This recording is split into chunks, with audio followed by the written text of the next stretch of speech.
The Joe Rogan Experience. Because I don't really think of it, these sort of creative puzzles that way. A creative puzzle would be like, a movie or a TV show or a documentary, and I could go on. Jay-Z asked me, because I knew Jay-Z because he was very obsessed with wanting to do the soundtrack to a movie called American Gangster, which I produced. Great movie. Love that movie. Did you? Thanks. Loved it. Oh, great. Thanks. I like that one a lot too. But so, and I said, as much, as impressed as I am with Jay-Z and his level of, mastery himself, I said, look, we've already done the entire score. I mean, you can't do it. It's been done. He said, well, look, I feel a kinship to Frank Lucas, who was played by Denzel Washington. He ends up being a drug dealer, like the biggest heroin dealer in America at the time, and head of like his own mafia that he creates. And so anyway, the bottom line is he feels this kinship to him. He wants to do this. He's very dedicated. I say it's already done, as much as, superstar you are and how great you are. And he said, look, I will do a second album. I don't have to be the primary album that's on the screen. I'll do a second album. And I said, but I only have 3 weeks. He goes, I will do the whole thing in 3 weeks.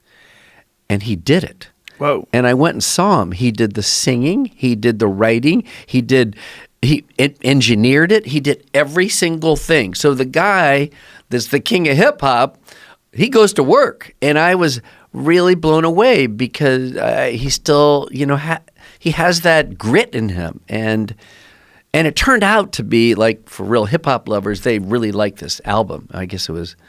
Everybody loves everything he does, though. When was the last time Jay-Z put out something that was shit? He doesn't really... Yeah. He's kind of brilliant, actually. He's... He doesn't... He's a brilliant marketer. When he says things that are very insightful. So he wanted to do... after that... We got to know each other, and then he said, "Hey, I'm going to do a festival, a festival with 22 different artists and all different types, and it's going to be in Love Park, and we're calling it Made in America. Would you produce it?" And I said, "Yeah," and I knew that Ron Howard could get a chance at directing it. And I thought it'd be really good for Ron to be around Jay-Z. That's a good thing for him. He's got a good aura and the right one for Ron. And I thought, well, so we joined him. And I said, what is this about? What's the premise? And he said, it's about democratization of music itself. There's no record stores anymore. And the walls are down. You can get, there's the crossover between hip hop and, trance music and all that stuff. So, and I thought that was kind of cool. And then I said, have you ever seen this movie called, because it didn't have a story, this concert. And I said, you ever see Amadeus? He goes, I never seen Amadeus.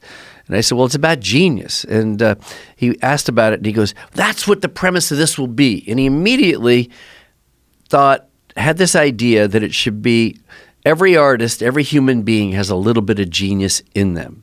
And he made it very relatable. And that became the thesis of what this documentary became. And he only had that like a week before we were shooting. Wow. So it was kind of remarkable. That's pretty remarkable. Yeah.